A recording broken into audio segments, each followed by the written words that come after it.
ने सामने आ जाते हैं। हाँ, एक आदमी जिसके फैसलों और जुनून ने लाखों लोगों को मतलब अकल्पनीय पीड़ा दी, मौत के घाट उतार दिया। हाँ। लेकिन इस शख्सियत के पीछे क्या था? क्या वो महज एक बुराई का चलता फिरता पुतला था, या उसके दिमाग में, उसके मनोविज्ञान में कुछ गहरी गांठें थी जिन्हें समझना जरूरी है? बिल्कुल। और आज हम कोशिश करेंगे कि सिर्फ ऊपरी तौर पर उसे खलनायक कहने से आगे बढ़े। हम हिटलर के व्यक्तित्व की उन परतों को खोलने की कोशिश करेंगे, उन जटिलताओं को समझने की, जैसा कि कुछ अहम ऐतिहासिक मनोवैज्ञानिक विश्लेषणों में सामने आया है। हाँ, ये दिलचस्प रहेगा। ये विश्लेषण हमें उस दौर की सोच और आज की समझ दोनों का नजरिया देंगे। सही बात है। और हमारी इस कह सकते हैं गहन पड़ताल का आधार मुख्य रूप से दो स्रोत हैं। पहला है वॉल्टर सी लैंगर की वो रिपोर्ट। हाँ, वो ओएसएस वाली रिपोर्ट। हाँ भाई, जो उन्होंने द्वितीय विश्व युद्ध के दौरान अमेरिकी खुफिया एजेंसी ओएसएस के लिए तैयार की थी। एक तरह से दुश्मन को समझने की कोशिश थी ये। बिल्कुल। और दूसरा स्रोत है हाल के समय का एक अकादमिक अध्ययन जिसे हाइलैंड और उनके साथियों ने किया है। ये हिटलर के व्यक्तित्व, उसके संभावित मनोरोगों और उसके विकास पर ज्यादा व्यवस्थित तरीके से नजर डालता है। इसमें कई विशेषज्ञों की राय भी शामिल है। अच्छा, तो हमारे पास एक तो युद्धकालीन खुफिया आकलन है और एक आधुनिक मनोऐतिहासिक अध्ययन। हाँ। तो आज हम इन स्रोतों के जरिए क्या हासिल करना चाहते हैं? हमारा मकसद क्या है? हमारा मकसद है हिटलर के व्यक्तित्व के 5 खास मनोवैज्ञानिक पहलुओं को खंगालना, जैसा इन रिपोर्ट्स में दिखाया गया है। ठीक है, चलिए फिर इस गुत्थी को सुलझाना शुरू करते हैं। हम देखेंगे उसके बचपन और शुरुआती माहौल को जिसने उसे गढ़ा, फिर उसके अंदर की भावनात्मक दुनिया, उसकी रोजमर्रा के व्यवहार के तौर तरीके, उसका वो रूप जो दुनिया के सामने था, यानी उसका सामाजिक व्यक्तित्व, और आखिर में उसके भीतर के गहरे अंतर्विरोध। देखिए, हमारा लक्ष्य उसे सिर्फ बुरा कहकर पल्ला झाड़ना नहीं है, बल्कि इन दस्तावेजों के आधार पर यह समझना है कि उसके उन भयानक कामों के पीछे कौन सी मनोवैज्ञानिक ताकतें काम कर रही हो सकती हैं। सही है। तो शुरुआत करते हैं बिल्कुल शुरू से, उसके बचपन से। कहते हैं किसी भी इंसान की शख्सियत पर उसके शुरुआती सालों का गहरा असर पड़ता है।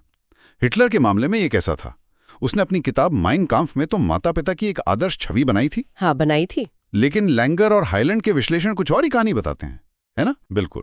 मेन काम्फ में लिखी बातों से अलग दोनों विश्लेषण यही बताते हैं कि उसके पिता एलोइस हिटलर एक बहुत ही सख्त मिजाज के सिविल सेवक थे। अच्छा। हाइलैंड उन्हें बॉम्बरिंड के सत्तावादी पेरेंटिंग स्टाइल का एक उदाहरण मानते हैं। ऐसा पालन पोषण जिसमें बहुत कड़ाई हो, बिना सवाल हुक्म मानना हो और सजा के तौर पर मारपीट भी आम हो। अरे बाप रे! हाँ, और हिटलर ने खुद भी बाद में अपनी सेक्रेटरी क्रिस्टा शॉयडर और वकील हैंस फ्रैंक जैसे लोगों को बताया था कि वो अपने पिता से प्यार नहीं करता था, बल्कि डरता था, खासकर जब वो शराब पीकर हिंसक हो जाते थे। अच्छा। हाइलैंड इस बात पर जोर देती हैं कि मनोवैज्ञानिक शोध ये दिखाता है कि इस तरह की सत्तावादी परवरिश अक्सर बच्चों में आक्रामक बर्ताव और समाज विरोधी रवैये के विकास से जुड़ी होती है। लैंगर की रिपोर्ट में परिवार के नाम में हुए बदलाव और पिता की संभावित नाजायज पैदाइश से जुड़ी उलझनों का भी जिक्र है। हाँ, वो हिटलर, हाइडलर, वो सब। हाँ, अब ये कहना तो मुश्किल है कि इन बातों का हिटलर के दिमाग पर क्या सीधा असर पड़ा, पर ये स्थितियां जाहिर है एक बच्चे के मन में असुरक्षा और दुनिया को देखने का एक बिगड़ा हुआ नजरिया पैदा कर सकती हैं।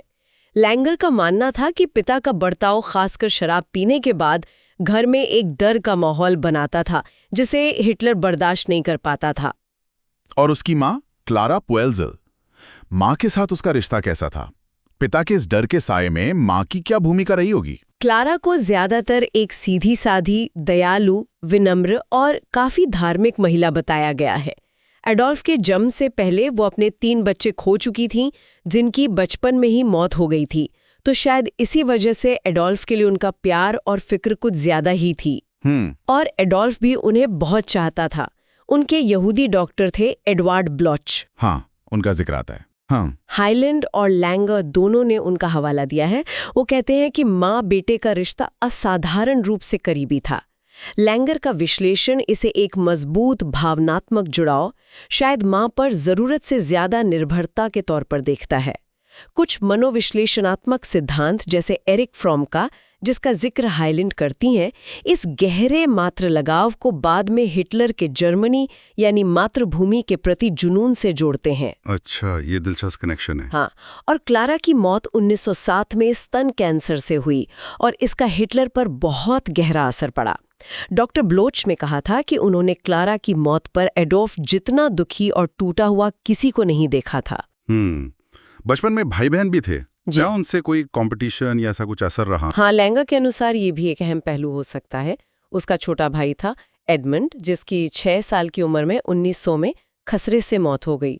लैंगर का मानना है कि एडमंड के जन्म के बाद एडोल्फ को लगा कि माँ का प्यार और ध्यान बढ़ गया है या शायद उसे छिन गया है। लगभग 5 साल की उम्र तक वो घर में सबका दुलारा था, लेकिन एडमंड के आने के बाद वो स्थिति बदल गई।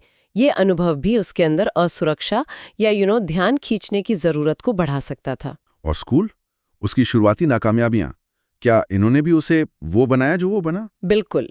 स्कूल में उसका प्रदर्शन बहुत अच्छा नहीं था, खासकर उन विषयों में जिनमें उसकी दिलचस्पी नहीं थी।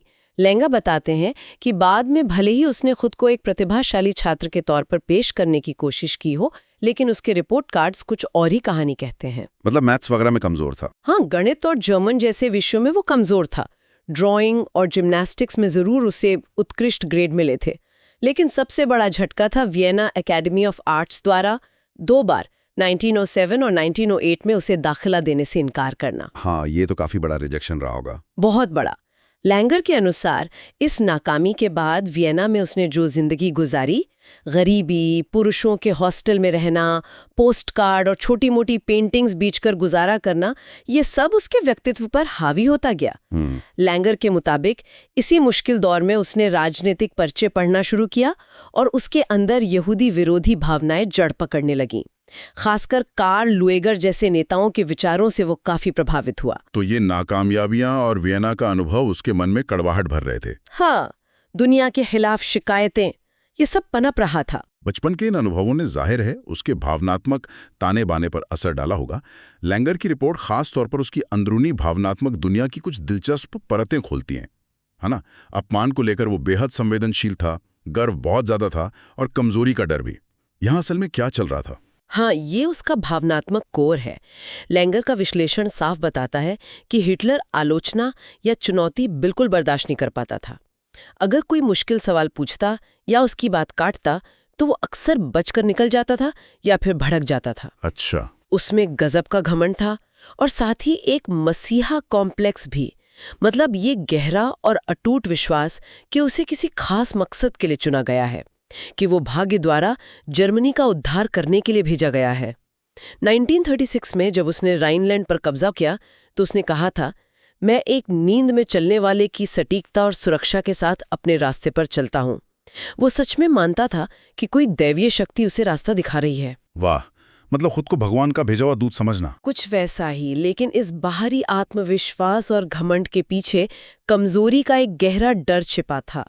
लैंगर बताते हैं कि उसे मौत का, बीमारी का, खासकर कैंसर का, जिससे उसकी माँ की मौत हुई थी, जहर दिए जाने का या अपनी हत्या कर दिए जाने का लगातार डर सताता रहता था। अरे हाँ, ये डर वक्त के साथ बढ़ता गया और आखिरी सालों में तो वो अपने सबसे भरोसेमंद सुरक्षा दस्ते गेस्टापो पर भी पूरी तरह भरोसा नहीं कर पाता था। हर चीज में उसे साजिश नजर आने लगती थी। क्या उसके भावनात्मक उतार चढ़ाव में डिप्रेशन जैसी चीजें भी शामिल थीं? लैंगर की रिपोर्ट में गंभीर अवसाद के दौरों का साफ जिक्र है, खासकर जब उसे बड़ी नाकामी मिलती थी। मिसाल के तौर पर 1923 में जब उसका बियर हॉल पुच नाकाम हुआ, या 1931 में जब उसकी भतीजी गैली रबाल ने आत्महत्या कर ली। हाँ, गैली रबाल, उससे वो काफी जुड़ा हुआ था, सुना है। हाँ, बहुत। तो ऐसी खबरें हैं कि इन मौकों पर उसने या तो आत्महत्या की धमकी दी या कोशिश भी की। उसे लगातार दूसरों से तारीफ और मान्यता की जरूरत रहती थी। लैंगर के मुताबिक उसकी ये भव्यता, ये मसीहा वाला अंदाज असल में उसके अंदरूनी असुरक्षाओं को ढकने का एक मुखौटा था। तो ऐसा लगता है कि ये बाहरी भव्यता, ये मसीहा वाला भाव, असल में अंदर की गहरी असुरक्षा और कमजोरी के डर को ढकने का एक तरीका था। बिल्कुल, ये एक तरह का मनोवैज्ञानिक बचाव था। हाइलैंड और उनके साथियों के अध्ययन में भी जब विशेषज्ञों ने हिटलर के बारे में उपलब्ध जानकारी का मूल्यांकन किया तो उन्होंने उसके व्यक्तित्व में नार्सिसिस्टिक यानी आत्ममुग्धता, खुद को बेहद खास समझना और पैरानॉइड यानी शक और वहम से ग्रस्त होना, ये लक्षण प्रमुखता से पाए। और ये लक्षण लैंगर द्वारा बताई गई भावनात्मक अस्थिरता, आलोचना बर्दाश्त न कर पाना और भव्यता की जरूरत से पूरी तरह मेल खाते हैं। ये तो हुई उसकी अंदरूनी भावनात्मक कश्मकश। अब जरा उसके रोजमर्रा के व्यवहार और आदतों पर आते हैं। लैंगर की रिपोर्ट में उसके जुनूनी फोकस, कुछ अजीब सी रस्मी आदतों, विस्फोटक गुस्से और नींद न आने जैसी समस्याओं का जिक्र है। एक तरफ ये भावनात्मक उथल-पुथल, दूसरी तरफ एक राष्ट्र का नेता बनने का जुनून, ये सब उसके व्यवहार में कैसे दिखता था? उसका फोकस वाकई जुनूनी था। जब वो किसी लक्ष्य के पीछे पड़ जाता तो अथक रूप से लगा रहता था। लैंगर इसे उसकी कभी हार न मानने वाली भावना कहते हैं। लेकिन दिलचस्प बात यह है कि लैंगर ये भी बताते हैं कि वो व्यवस्थित ढंग से काम करने में बिल्कुल अक्षम था। अच्छा, मतलब जरूरी कागजात उसके डेस्क पर ढेर लगे रहते थे और वो अहम मामलों पर तब तक ध्यान देने से इनकार कर देता था जब तक कि उसका मूड ना हो। ये विरोधाभास भी उसकी शख्सियत का हिस्सा था। उसकी कुछ आदतें काफी रस्मी या कहें कि बाध्यकारी थीं। जैसे लैंगर बताते हैं कि सोने से पहले वो चाहता था कि उसका बिस्तर एक खास तरीके से ही बनाया जाए, या वो सोने के लिए नियमित रूप से दवा लेता था। उसकी नींद की आदतें भी बहुत अनियमित थीं। अक्सर देर रात तक जागता और सुबह देर से उठता। ये सब एक तरह की अंदरूनी बेचैनी की तरफ इशारा करता है। और उसके वो मशहूर गुस्से के दौरे, जिन्हें मजाक में या शायद गंभीरता से टेपिच फ्रेसर कहा गया, इसका क्या मतलब था और ये कितना सच था? हाँ, टेपिच फ्रेसर यानी कालीन चबाने वाला, ये नाम उसकी विस्फोटक प्रतिक्रियाओं की वजह से पड़ा। लैंगर बताते हैं कि कई रिपोर्टों के अनुसार जब उसे भयानक गुस्सा आता था तो वो चीखता, चिल्लाता, फर्श पर लौटता और यहाँ तक कि कालीन या आसपास पड़ी चीजें चबाने लगता था। अरे बाप रे, सच में? रिपोर्ट तो यही कहती हैं। लेकिन उतनी ही तेजी से ये दौरे खत्म भी हो जाते थे और वो शांत हो जाता था। अब सवाल ये उठता है कि क्या ये दौरे उसके भावनात्मक नियंत्रण की कमी का असली सबूत थे, या फिर ये सोची समझी नौटंकी थी, मतलब लोगों पर दबाव बनाने या अपनी बात मनवाने का एक तरीका। हाँ, ये भी हो सकता है। पर गुस्सा असली होता होगा और कुछ पर शायद वो इसे एक हथियार की तरह इस्तेमाल करता होगा। नींद की समस्या का भी जिक्र है। क्या ये सिर्फ कम नींद आना था या कुछ और भी? ये सिर्फ अनिंद्रा नहीं थी, उसे बुरे सपने भी बहुत आते थे। हरमन रोशनिंग जैसे कुछ स्रोत, जिनका हवाला लैंगर देते हैं, बताते हैं कि हिटलर रात में चीखते हुए दहशत में उठ जाता था। हाँ, जैसे उसने कोई भयानक चीज देख ली हो। वो पसीने से तरबतर होता था और कांप रहा होता था। ये उसके गहरे मानसिक तनाव और डर को दिखाता है। लैंगर एक और दिलचस्प पैटर्न का जिक्र करते हैं। वो अक्सर किसी बड़े फैसले को लंबे समय तक टालता रहता था, अनिश्चितता में रहता था और फिर अचानक एक दिन पूरी दृढ़ता से फैसला ले लेता था। अच्छा। हाँ, और वो दावा करता था कि वो अपनी अंदरूनी आवाज या अंतर्ज्ञान का इंतजार कर रहा था। ये भी शायद उसकी निर्णय लेने की प्रक्रिया में छिपी किसी गहरी कश्मकश का संकेत हो। उसके शाकाहारी होने के बारे में भी काफी बातें होती हैं। क्या लैंगर की रिपोर्ट इस पर कुछ कहती है? क्या ये सिर्फ जानवरों के प्रति प्रेम था? लैंगर के अनुसार उसका शाकाहार भी एक जटिल मुद्दा था, जिसके पीछे कई संभावित कारण हो सकते थे और शायद कोई एक कारण नहीं था। कुछ लोगों का मानना था कि ये उसकी भतीजी गैली रबाल की मृत्यु के बाद पैदा हुए अपराध बोध से जुड़ा था। अच्छा। कुछ इसे स्वास्थ्य संबंधी डर, खासकर कैंसर के डर से जोड़ते थे।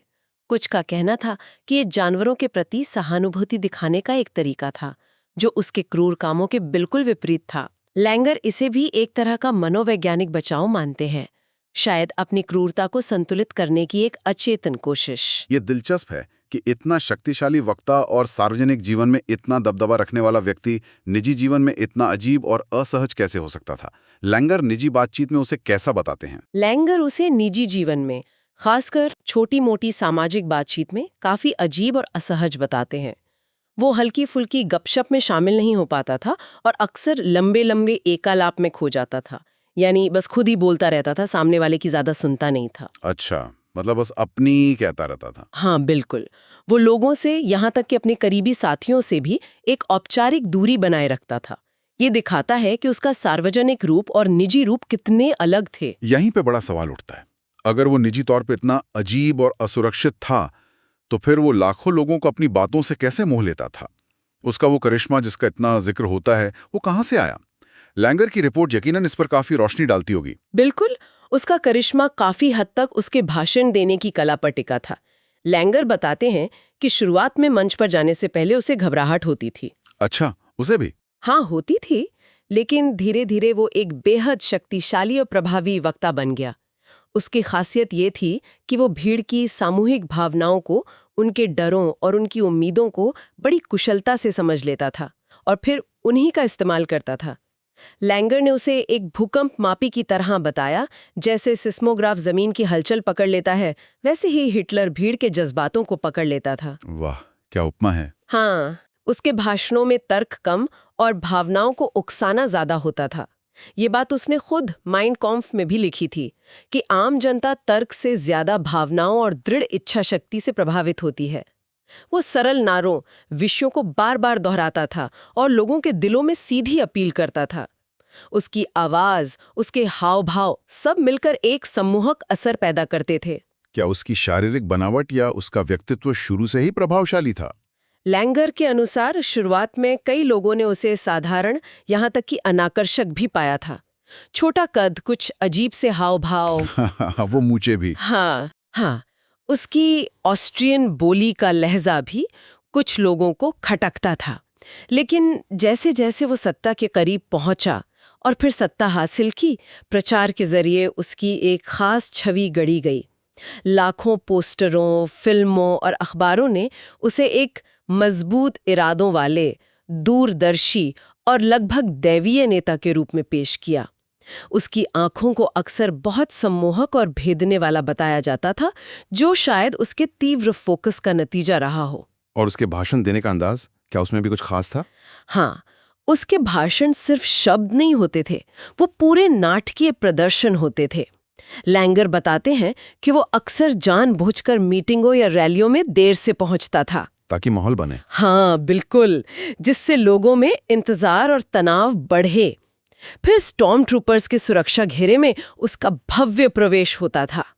मंच पर उसके हाव भाव बहुत नाटकीय होते थे। हाथों का उठना, चेहरे के भाव बदलना, आवाज का उतार चढ़ाव, बोलने के बीच में असरदार ठहराव लेना और फिर भाषण को धीरे धीरे एक भावनात्मक चरम पर ले जाना। मतलब पूरा ड्रामा। पूरा ड्रामा। वो जानता था कि भीड़ को कैसे बांधे रखना है और कैसे उनके जज्बातों को अपने मकसद के लिए इस्तेमाल करना है। उसने प्रचार और मिथकों का खूब इस्तेमाल किया। खुद को एक ऐसे नेता के तौर पे पेश किया जिसे भाग्य ने या किसी दैवीय शक्ति ने जर्मनी को बचाने के लिए भेजा है। वो खुद को जर्मनी का उद्धारकर्ता कहता था। लैंगर की रिपोर्ट में ऐसे कई उदाहरण हैं जिनसे पता चलता है कि बहुत से जर्मन लोग उसे लगभग ईश्वर जैसा मानने लगे थे, जो उनकी सारी समस्याओं का हल कर देगा। ये वाकई हैरान करने वाली बात है। मंच पर वो दृढ़ निश्चयी नेता और निजी बैठकों में इतना असुरक्षित। स्रोत इस विरोधाभास को कैसे समझाते हैं? क्या उसका निजी व्यक्तित्व भी सार्वजनिक छवि जैसा ही था? यहीं पर सबसे बड़ा विरोधाभास नजर आता है और लैंगर और हाईलैंड दोनों इस पर जोर देते हैं। उसका सार्वजनिक व्यक्तित्व और निजी व्यक्तित्व बिल्कुल अलग थे।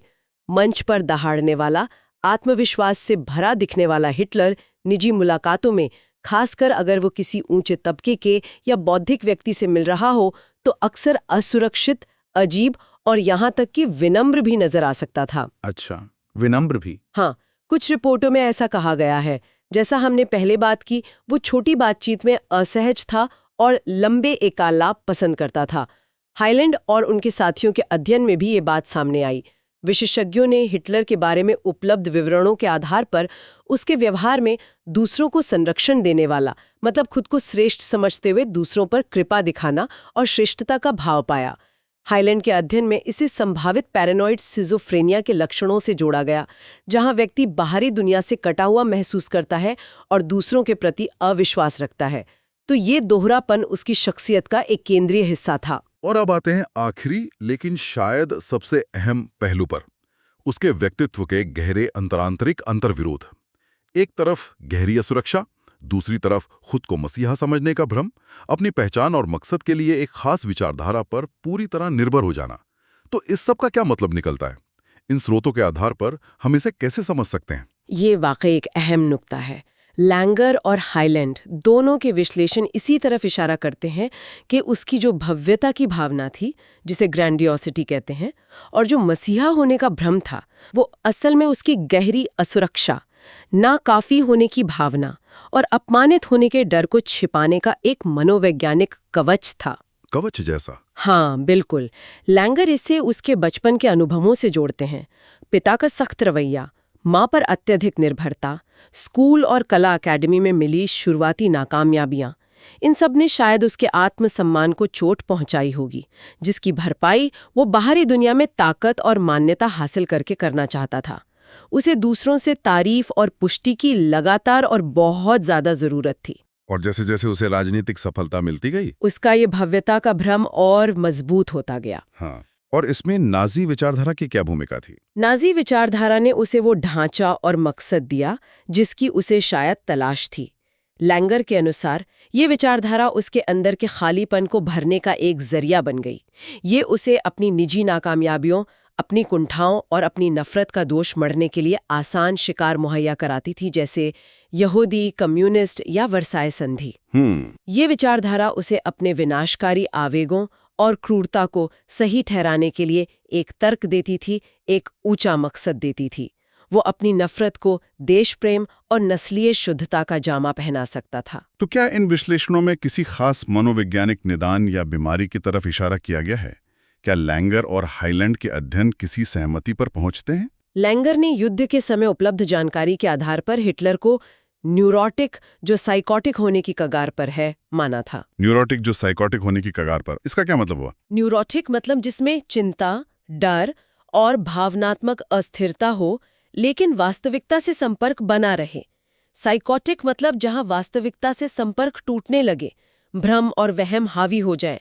लैंगर ने उसमें हिस्टेरिया, अवसाद, बाध्यकारी व्यवहार और पैरानोया के लक्षण देखे थे।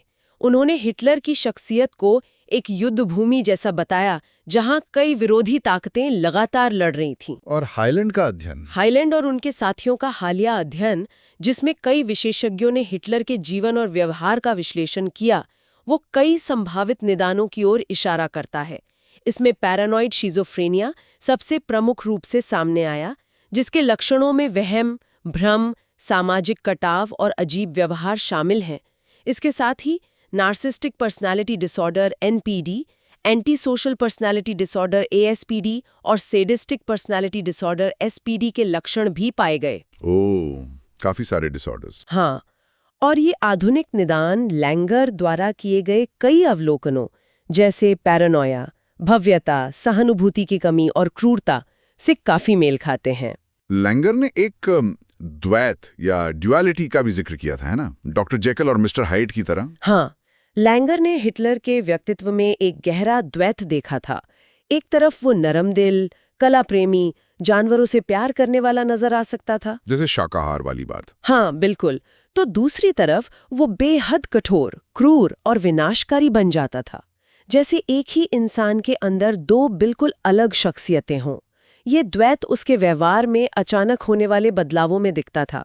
लैंगर ने यह भी अनुमान लगाया था कि शायद हिटलर की कुछ अस्वीकार्य इच्छाएं या आवेग, लैंगर ने कुछ संभावित यौन विचलन या मैसोकिज्म का भी जिक्र किया है। हालांकि ये अटकलें ज्यादा हैं, दमित होकर विस्फोटक गुस्से या फिर प्रतीकात्मक कार्यों जैसे शाकाहार या सफाई के प्रति जुनून के रूप में बाहर आते थे। और उसका डर, यहूदियों से डर, कम्युनिस्टों से डर, बीमारी से डर, जहर से डर, कमजोर समझे जाने का डर, ये सब उसके विनाशकारी कामों को हवा देते नजर आते हैं। लैंगर का मानना था कि ये डर उसके अंदर बहुत गहरे बैठे थे और उसकी पैरानॉइड सोच को लगातार बढ़ाते रहते थे, जिसके चलते वो अपने कथित दुश्मनों को पूरी तरह खत्म कर देने के लिए प्रेरित होता था। तो इन दोनों स्रोतों, लैंगर की युद्धकालीन रिपोर्ट और हाईलैंड का आधुनिक विश्लेषण, से हिटलर की एक बेहद जटिल और परेशान करने वाली तस्वीर उभरती है। वो सिर्फ एक शैतानी ताकत नहीं था, बल्कि जैसा इन स्रोतों में विश्लेषण किया गया है, वो एक गहरा, विक्षिप्त और खंडित व्यक्ति था, जिसके दिमाग की गांठें, उसकी मनोवैज्ञानिक बनावट उस वक्त की विनाशकारी ऐतिहासिक परिस्थितियों के साथ मिलकर एक भयानक तूफान बन गई। ठीक है, तो इस सब का क्या मतलब है? हम आज इससे क्या सीख सकते हैं? देखिए, ये विश्लेषण, चाहे वो लैंगर का हो या हाईलैंड का, हिटलर के किए गए भयानक अपराधों को किसी भी तरह से सही नहीं ठहराते, नहीं उसकी जिम्मेदारी को कम करते हैं। हाँ, ये जरूरी है कहना। बिल्कुल, वो लाखों मौतों और असीम पीड़ा के लिए सीधे तौर पर जिम्मेदार था। लेकिन ये विश्लेषण हमें ये समझने में मदद करते हैं कि इस खास व्यक्ति के लिए उसकी खास मनोवैज्ञानिक बनावट के साथ इस तरह के अकल्पनीय कृत्य करना कैसे संभव हुआ होगा। यकीनन किसी व्यक्ति की मृत्यु के बाद सिर्फ दस्तावेजों के आधार पर उसका मनोवैज्ञानिक विश्लेषण करने की अपनी सीमाएं हैं। हम उसे सीधे बात नहीं कर सकते, कोई टेस्ट नहीं कर सकते। सही बात है। हम सिर्फ उसके लिखे शब्दों, उसके कामों और दूसरों के उसके बारे में बताए गए विवरणों पर ही निर्भर रह सकते हैं। लेकिन ये स्रोत, खासकर लैंगर की इतनी विस्तृत रिपोर्ट और हाईलैंड का व्यवस्थित मूल्यांकन, हमें कुछ बेहद महत्वपूर्ण अंदरूनी जानकारियां देते हैं। ये दिखाते हैं कि कैसे एक व्यक्ति की अंदरूनी दुनिया, उसकी मानसिक स्थिति, इतिहास की घटनाओं को मोड़ने में एक भूमिका निभा सकती है। हाँ, ये दिखाता है कि कैसे व्यक्तिगत मनोविज्ञान और बाहरी दुनिया की बड़ी घटनाएं एक साथ मिलकर इतिहास का रुख बदल सकती हैं, अच्छे या बुरे के लिए। बिल्कुल, और ये हमें शायद उन मनोवैज्ञानिक कमजोरियों और पूर्वाग्रहों के प्रति भी सचेत करता है जिनका फायदा उठाया जा सकता है, खासकर मुश्किल समय में। लेकिन यहाँ एक सवाल है जो सोचने पर मजबूर करता है और शायद इन स्रोतों के दायरे से थोड़ा बाहर है। ये स्रोत हिटलर की गहरी मनोवैज्ञानिक समस्याओं का जिक्र करते हैं, उसका पैरानोया, उसके भ्रम, उसका नार्सिसिज्म, उसकी असुरक्षा। लेकिन क्या प्रथम विश्व युद्ध के बाद के जर्मनी का जो सामूहिक मनोविज्ञान था, उस समाज का अपना सदमा, अपमान का भाव, एक मजबूत नेता की चाहत, क्या उस माहौल ने एक ऐसी जमीन तैयार की जहां इस तरह की विक्षिप्त शख्सियत न सिर्फ पनप सकी बल्कि उसे अपनाया गया और उसे इतनी ज्यादा ताकत सौंपी गई? ये बहुत गहरा सवाल है। हाँ, ये वो सवाल है जिस पर शायद हमें अलग से सोचने की जरूरत है।